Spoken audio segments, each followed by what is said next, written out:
భక్తులందరికీ నమస్కారం అండి. దేవి అనుగ్రహం ఛానల్కి స్వాగతం. ఈరోజు బుధవారం, పైగా ద్వాదశి. ఇంతటి పరమ పవిత్రమైనటువంటి రోజున విష్ణువు యొక్క ద్వాదశి కథ గురించి తెలుసుకుందాం. ద్వాదశి తిథికి విష్ణువు అధినేత. ద్వాదశి రోజున విష్ణువును పూజించడం, ద్వాదశి వ్రతాన్ని ఆచరించడం ద్వారా స్వామివారి అనుగ్రహాన్ని పరిపూర్ణంగా పొందవచ్చు.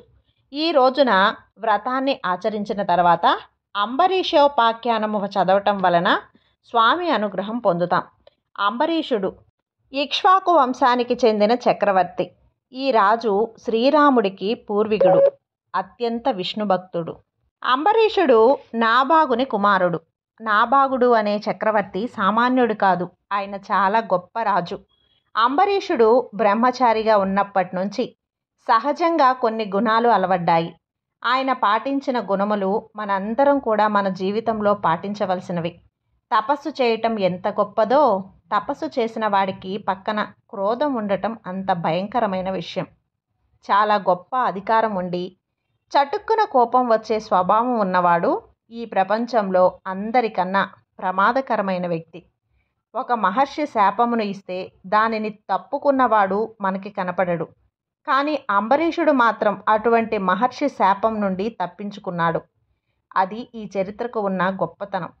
అంబరీషుని చిత్తము ఎప్పుడూ కూడా శ్రీ మహావిష్ణువు పాదాలను పట్టుకునే ఉండేది. అనగా ఆయన పరిడ వెళ్ళిన భక్తి చేత ఉన్నాడు.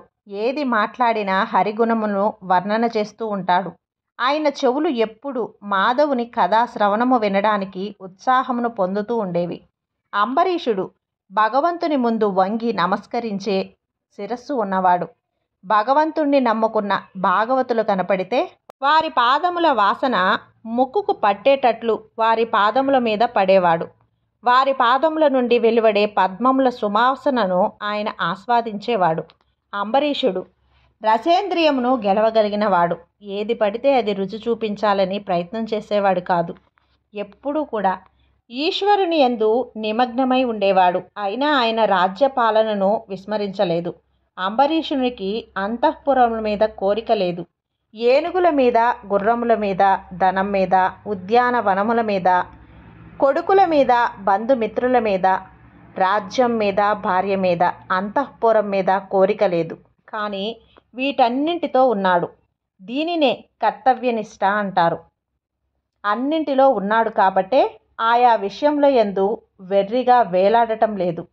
అలా పరమ పవిత్రమైనటువంటి జీవితమును గడుపుతున్న స్థితిలో అంబరీషుడు సరస్వతీ నదీ తీరంలో అశ్వమేధయాగం చేశాడు.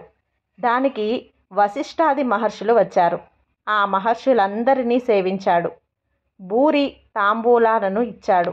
1 సంవత్సరం పాటు ద్వాదశి వ్రతం చేయాలని అనుకున్నాడు. ఏకాదశి వ్రతమునకు ద్వాదశి వ్రతమునకు తేడా ఏమీ లేదు. దశమి నాటి సాయంత్రం నుంచి ఉపవాసం ప్రారంభించి చేస్తారు. ఉపవాసం అంటే అశనము అని శాస్త్రంలో ఒక మాట ఉంది. అశనము అంటే వ్యక్తికి క్రిందటి జన్మలలో ఉన్న దరిద్రమును అనుభవించడానికి ఈ జన్మలో ఐశ్వర్యము ఉన్నా, ఆకలి వేస్తున్నా తినకుండా తనని తాను ఒకరోజు మార్చుకోవటం. ఈశ్వరునికి దగ్గరగా బుద్ధి నిలబడడానికి ఎంత సాత్వికమైన పదార్థం తిని శరీరం నిలబెట్టుకోవాలో, ఈశ్వరాశ్రితమైన సాత్వికమైన అంత ప్రసాదమును తిని నిలబెట్టుకుంటే దానిని ఉపవాసము అంటారు. అంబరీషుడు ఏకాదశి వ్రతమును చేస్తున్నాడు. ఏకాదశి నాడు ఉపవాసం చెయ్యాలి. ద్వాదశి నాడు పారాయణం చెయ్యాలి. ఎంత తొందరగా వీలైతే అంత తొందరగా. పదార్థాలను తినేయడానికి పారాయణ అంటారు. పారణ చేసేటప్పుడు సూర్యోదయం అవగానే భోజనం చేసినా ఏమీ తప్పులేదు. నిత్యానుష్ఠానం చేసుకొని ద్వాదశి నాడు భోజనం చేయవచ్చు. అంబరీషుడు సంవత్సరం పాటు సంతోషంగా ఏకాదశి వ్రతంను పూర్తి చేశాడు. ఏకాదశి తిథి అయిపోయింది. తెల్లవారి సూర్యోదయం అయింది. సంవత్సర కాలం పాటు చేసిన ఏకాదశి వ్రతం పరిపూర్ణమైంది. యజ్ఞమును పూర్ణాహితి చేయకుండా అసంపూర్ణిగా మీరు ఆపేసివేయినట్లయితే ఆ యజ్ఞం పూర్తి అయినట్లు లెక్కకు రాదు. యజ్ఞ భ్రంశం అయిపోయింది. ఇక్కడ ఏకాదశి వ్రతం పూర్తి అవుతుంది. ఎలా పూర్తి కావాలి? వీళ్ళు ద్వాదశి తిథి ఉండగా భోజనం చేయాలి. తాము భోజనం చేసే ముందు ఏడాది పాటు వ్రతం చేశారు కాబట్టి మొట్టమొదట కాళింది నది ఒడ్డుకు వెళ్ళి నదీ స్నానం చేశారు. అనంతరం మధువనంలోకి వెళ్ళి చక్కగా శ్రీకృష్ణ పరమాత్మకు అభిషేకం చేశారు. అక్కడి బ్రాహ్మణులు వచ్చారు. వారికి దానములను ఇచ్చారు. వారికి కడుపు నిండా భోజనం పెట్టాడు. వాళ్ళందరూ కడుపు నిండా తినిన తర్వాత ఇతడు ద్వాదశి పారణం చేయాలి. తను కూడా భోజనం చేయాలి. అందరి భోజనములు పూర్తయిన తర్వాత తాను భోజనం చేద్దామని సిద్ధపడుతూ ఉండగా అక్కడికి దుర్వాస మహాముని వచ్చారు. దుర్వాసుడు సర్వకాలముల యందు వేదముల యందు బుద్ధిని నిక్షేపించినవాడు, గొప్ప తపస్సును పాటించినవాడు, సూర్యుడు ఎలా ఉంటాడో అటువంటి తేజస్సును పొందినటువంటి వాడు. వచ్చిన దుర్వాస మహర్షిని అంబరీషుడు ఈశ్వరునిగా భావించాడు. పొంగిపోయి, అయ్యా, ఊరకరారు మహాత్ములు, ఇవాళ నేను చాలా అదృష్టవంతుణ్ణి. నీవు శివాంశ సంభూతుడివి. నీవు నా ఇంటికి అతిథిగా వచ్చావు. ఏమి నా భాగ్యము! ఇంతమందికి పారణ సమయంలో భోజనం పెట్టాను. ఇవాళ ద్వాదశి పారణ. మీరు కూడా మహాత్ములు కనుక ముందు వచ్చి భోజనం చేయాలి. మీరు భోజనం చేశాక నేను భోజనం చేస్తాను. నేను తొందరగా భోజనం చేయాలి. ద్వాదశి కాబట్టి మన ఇద్దరికీ ఇదే ధర్మం. కాబట్టి మీరు తొందరగా స్నానం చేసి వస్తే మీకు భోజనం చేశాక బొత్తశేషమును నేను తింటాను అన్నాడు. దుర్వాస మహర్షి అలాగే వస్తాను అని తొందరగా స్నానం చేసి వద్దామని వెళ్ళాడు. ఆయన యమునా నదీ జలములలో స్నానానికి దిగాడు. ఇక్కడ మాయ కమ్మింది. దుర్వాస మహర్షి మహాభక్తుడు. ఈశ్వర ధ్యానమునందు సమయమును మరచిపోయి జలములలో ఉండిపోయాడు. ద్వాదశి తిథి వెళ్ళిపోతుంది. మహర్షి ధ్యానం నుంచి ఉండిపోయాడు కాబట్టి ఆయనకు దోషం లేదు. ఇప్పుడు అంబరీషునికి ఇబ్బంది వచ్చింది. అతను పారణ చేయాలి, లేకపోతే ద్వాదశి తిథి వెళ్ళిపోతుంది. వెళ్ళిపోయే లోపల పారణ చేయకపోతే వ్రతభంగమైపోతుంది. వ్రతభంగమైపోతే ఆటను మరలా ప్రాయశ్చిత్తం చేసుకోవాలి. విద్వాంసులను పిలిచాడు. సభలో ఉన్న మహాపండితులను పిలిచాడు. విద్వాంసులు ఎంత గొప్పగా చెప్పారో చూడండి. ఆయన చూస్తే మహర్షి ధ్యానంలో ఉన్నాడు, పిలవకూడదు. నీవు చూస్తే గృహస్థు, వ్రతం చేసి ఉన్నావు, భంగం జరగకూడదు. పోనీ పాలన చెయ్యడమే కదా అని నీవు ముందు తింటే వచ్చిన అతిథికి నీవు మహా అవమానం చేసినట్లు అవుతుంది. కాబట్టి తినకూడదు. తినకుండా ఉంటే తిథి దాటిపోతుంది. కాబట్టి నీకు మధ్య మార్గం ఒకటి చెబుతాను. సలిలము పుచ్చు అన్నాడు. అంటే కాసిన నీళ్లు తాగమన్నారు. అయితే నేను కొద్ది నీళ్లు పుచ్చుకుంటాను. ఆయన తినగా మిగిలిన శేషమునే నేను భోజనంగా తింటాను. నీటికి ఎప్పుడూ పవిత్రత ఉంటుంది. అందుకని నీళ్ళొక్కటే పుచ్చుకుంటాను అని ఆయన నీళ్లను పుచ్చుకున్నాడు. ఇలా ఇక్కడ నీళ్లు పుచ్చుకోగానే దుర్వాస మహర్షి ధ్యానంలోంచి బయటకు వచ్చాడు. ధ్యానంలో నుంచి బయటకు రాగానే ఆయనకు తన ఆకలి గుర్తుకు వచ్చి గబగబా అంబరీషుని వద్దకు వచ్చాడు. అంబరీషుడు ఎదురొచ్చి, అయ్యా, ద్వాదశి తిథి వెళ్ళిపోతుంది. మీ గురించే చూస్తూ ఉన్నాను. మీరు ముందు భోజనానికి కూర్చోండి, తర్వాత నేను చేస్తాను అన్నాడు. ఇప్పుడు దుర్వాసుడు అంబరీషుడు నీళ్లు తాగాడు అని లోపల తెలుసుకొని కోపం వచ్చింది. ఆయనకు ఒక పక్క లోపల ఆకలి, ఒక పక్క అతిథిని పిలిచి అవమానించాడనే దుగ్ధ. రెండూ కలిసి, ఇంత మహర్షిని నేను నీకు ఇంత చవకబారు వానిలా కనబడ్డానా? పిలిచి ముందు నువ్వు నీళ్లు తాగి నాకు నీ ఇంట్లో అన్నం పెడతావా? అంటే నీ భుక్త శేషం నేను తింటున్నాను, నా భుక్త శేషం నువ్వు తినటం లేదు. ఇది నాకు అవమానం. కాబట్టి నిన్ను ఉపేక్షించను. నీవు విష్ణు భక్తుడివా? చూడు నిన్ను ఏం చేస్తానో. ఇప్పుడు నేను గొప్పో నీవు గొప్పో తెలియాలి అన్నాడు. కోపంతో చేతిలోకి నీళ్లు తీసుకొని తన జటాజూటం నుండి జటనొక దానిని సమూలంగా పెరికి నేలకేసి కొట్టాడు. అందులో నుంచి భయంకరమైన ఒక కృత్యువు సృష్టించాడు. కృత్య అనేది ఆయన దేనిని చెబితే దానితో ఆకలి తీర్చుకుంటుంది. తన కళ్ళ ముందు కృత్య అంబరీషుణ్ణి తినేయాలని అనుకున్నాడు. హద్దులేని క్రోధమునకు వెళ్ళిపోయాడు. ఇప్పుడు ఆ కృత్యను ప్రయోగించాడు. ఈ కృత్య చేతిలో భయంకరమైన శూలం పట్టుకొని ఆకలితో ఎగురుతుంటే భూమి గోతులు పడుతుంది. భయంకరమైన క్రోధంతో కృత్య అంబరీషుని మీద పడింది. దీనిని చూసి దుర్వాసుడు అతనొక్కడే సంతోషిస్తున్నాడు. తాను బ్రాహ్మణుడై ఉండి కూడా అవతల వారి స్థితి గమనించకుండా నిష్కారమైన కోపం పెంచుకుంటున్నాడు. ఆ కోపమునకు అందరూ బాధపడుతున్నారు. అంబరీషుడు మాత్రం చిరునవ్వుతోనే ఉన్నాడు. శ్రీమన్నారాయణ్ణి ధ్యానం చేస్తున్నాడు. నాకు తెలిసి అపరాధం చేయలేదు, తెలియక చేసిన దోషము అస్సలు కాదు, నేను ధర్మం తప్పలేదు అని నమస్కారం చేస్తూ నిలబడిపోయాడు. ఇప్పుడు ధర్మాలకు ఫలితము ఇవ్వగలవాడువు కదలాలి. ఇప్పుడు సుదర్శనం కదిలింది. ఇప్పుడు ధర్మం అంబరీషుని యందు ఉంది. సుదర్శనం కదిలి కృత్య మీదికి వెళ్ళింది. కృత్య కాలిపోయింది.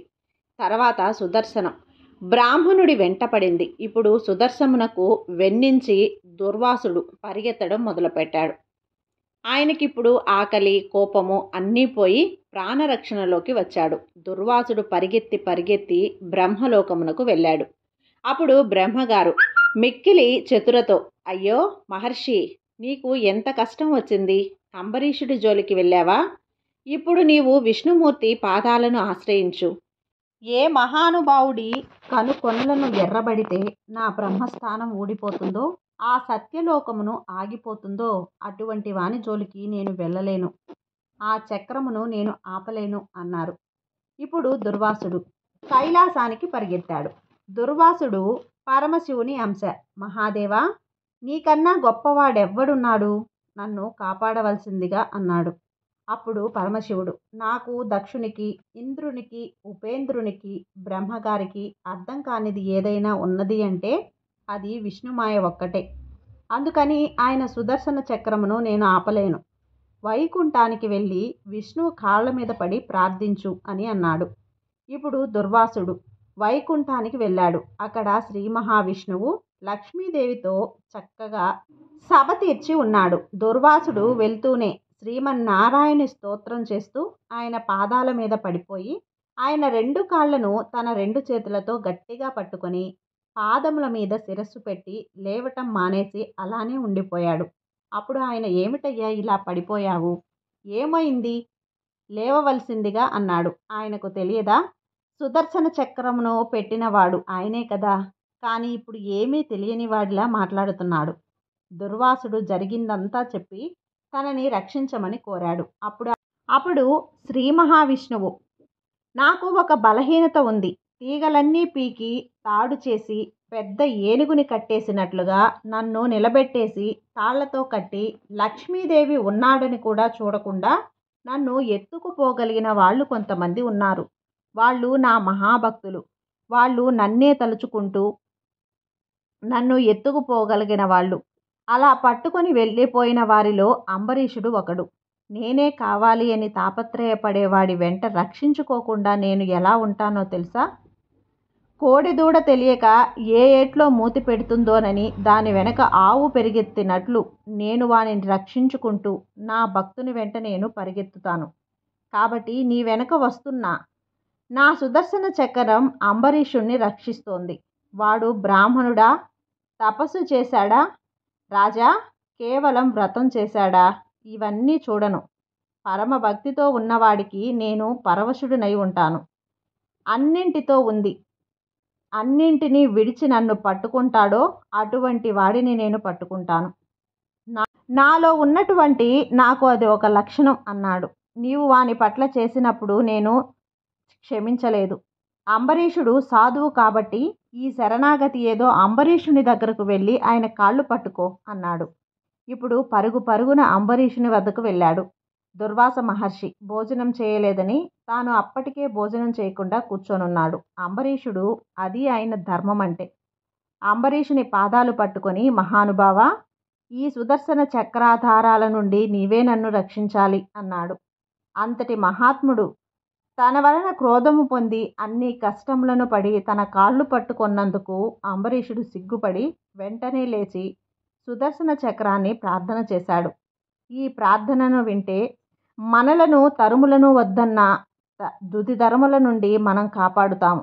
సుదర్శన చక్రమును నమస్కరించి, కోరిన వాళ్ళకి నా దగ్గర ఉన్నది లేకుండా ఇచ్చిన వాడినైతే, నేనెప్పుడూ ధర్మం తప్పకుండా ప్రవర్తించిన వాడినైతే, నేను చేసిన పూజలకు శ్రీ మహావిష్ణువు సంతోషమును పొందిన వాడైతే, నీవు ఈనాడు మహర్షిని సంహరించాలని ఉద్రిక్తతను పొందుతున్న దానిని ప్రశాంతతను పొంది, శాంతిని పొంది నీ యథార్థ స్థానమునకు మళ్ళీ వెళ్ళిపోగాక అని అన్నాడు. దుర్వాసుని రక్షించడానికి తాను చేసిన తపస్సునంతటినీ ఒట్టుపెట్టాడు. ఉత్తర క్షణం ప్రశాంతతను పొంది సుదర్శన చక్రం వైకుంఠానికి వెళ్ళిపోయింది. దుర్వాసుడు, ఆహా గృహస్థుడా, నువ్వు గృహస్థుడుగా ఉంటూ నీవు పొందిన దానిని నేను ఎన్ని ఏండ్లు తపస్సు చేస్తే పొందలేకపోయాను. ఆ శ్రీ మహావిష్ణువు నామము జీవితంలో ఒక్కసారి ప్రీతితో చెప్పినా సరే, ఆ శ్రీమన్నారాయణుడి పాదాలకు నమస్కరించిన వారికి ఏ కష్టములు అడ్డవు. నీవు అటువంటి మహానుభావుడవు. నిరంతరం శ్రీమన్నారాయణ స్మరణ చేసేవాడివి. నీ వైభవం ఏమిటో నాకు ఈవేళ చూశాను. మిత్రుడివై రక్షించావు. ఇక నుండి నీ పేరు అన్ని లోకాలలో చెప్పుకుంటారు. నీ పేరు చెప్పుకున్న వాళ్ళకి శ్రీమన్నారాయణి పాదాల యందు భక్తి కలుగుతుంది అని అంబరీషుడిని స్తోత్రం చేస్తూ దుర్వాస మహర్షి వెళ్ళిపోయాడు. అప్పుడు అంబరీషుడు, మీరు బయలుదేరినప్పటి నుండి ఇప్పటి వరకు కూడా నేను భోజనం చేయలేదు. మీరు భోజనం చేస్తే మిగిలిన పదార్థాలను భుక్తశేషంగా భావించి నేను తింటాను. ముందు మీరు భోజనం చేయండి అన్నాడు. అప్పుడు దుర్వాసుడు పరమ సంతోషంగా భోజనానికి కూర్చున్నాడు. కాబట్టి క్రోధము ఒక్కటి ఉంటే ఎంతటి దానిని ఎలా పాడు చేస్తుందో మనం గమనించాలి. అందువలన క్రోధమునొక్క దానిని పక్కన పెడితే తపస్సులో ఎంత కిందనున్నవాడైనా అంబరీషుడు ఏ స్థితి పొందాడో మనం గ్రహించాలి. గృహస్థాశ్రమంలో ఉంది అంబరీషుడు సాధించినటువంటి విజయమునకు మనందరం పొంగిపోయి అంబరీషుని పాదాలకు 1000 నమస్కారాలు చేయాలి. ఆ మహానుభావుడు అంబరీషుడు తదనంతరం తపస్సు చేసి ఈశ్వరుణ్ణి పునరావృత్తి రహిత శాశ్వత నారాయణ సాయుధ్యమును పొంది తరించాడు. ఈ విధంగా ఈరోజు ద్వాదశి కథను విన్నవారికి విష్ణు సాయుధ్యం పొందే అవకాశం, అనుగ్రహం విష్ణువు నుండి లభిస్తుంది. కాబట్టి ఈ కథను పూర్తిగా వినండి.